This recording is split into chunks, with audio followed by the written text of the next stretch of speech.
அஸ்ஸலாமு அலைக்கும் வரஹ்மத்துல்லாஹி வபரகாத்துஹு. ஒரு நல்லடியான் அவன் எந்த ஒரு குற்றமும் புரியவில்லை, ஆனால் அவன் துன்பத்திற்கு ஆளாகின்றான். இவ்வாறு துன்பத்திற்கு ஆளாகின்ற சந்தர்ப்பத்தில் அல்லாஹு தாலாவின் புறத்திலிருந்து அந்த நல்லடியானுக்கு மன ஆறுதலும் நிம்மதியும் வழங்கப்படுகின்றது. இந்த விடயமானது நபி யூசுப் அலைஹிஸ்ஸலாம் அவர்களின் வரலாற்றிலிருந்து தெளிவாக எடுத்து காட்டப்படுகின்றது.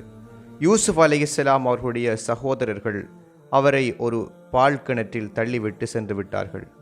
அந்த சந்தர்ப்பத்தில் யூசுப் அலைஹிஸ்ஸலாம் அவர்கள் அநியாயமாக அநீதிக்குள்ளாக்கப்படுகின்றார்.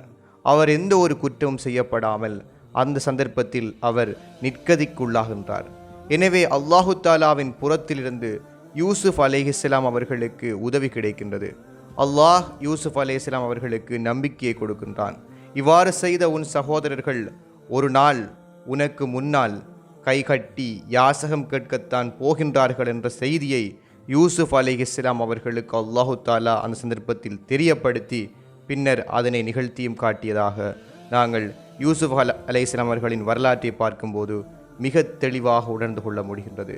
இவ்வாறாக ஒரு அநியாயம் இழைக்கப்பட்டு ஒரு நல்லடியார் அவர் அநியாயம் இழைக்கப்படும் போது அல்லாஹு தாலாவின் புறத்திலிருந்து அந்த நல்லடியாருக்கு நல்லுபதேசங்களும் உதவியும் கிடைக்கும் என்பதில் எந்த ஒரு சந்தேகமும் இல்லை. எனவே நாமும் அநியாயமாக துன்பத்திற்குள்ளாகின்றோமா, அல்லது பிறரால் நாம் எந்த ஒரு குற்றம் செய்யப்படாமல் அவர்களால் அநீதி இழைக்கப்படுகின்றோமா? நாம் பயப்பட வேண்டிய அவசியம் இல்லை.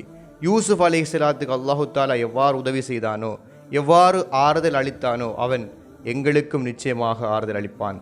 எனவே அல்லாஹு தாலாவின் புறத்திலிருந்து கிடைக்கக்கூடிய உதவியை பெறக்கூடிய மக்களாக நாம் இருக்க வேண்டும் என்று கேட்டு இந்த வீடியோவை முடித்துக் கொள்கின்றோம். அஸ்ஸலாமு அலைக்கும் வரஹ்மத்துல்லாஹி வபரகாத்துஹு.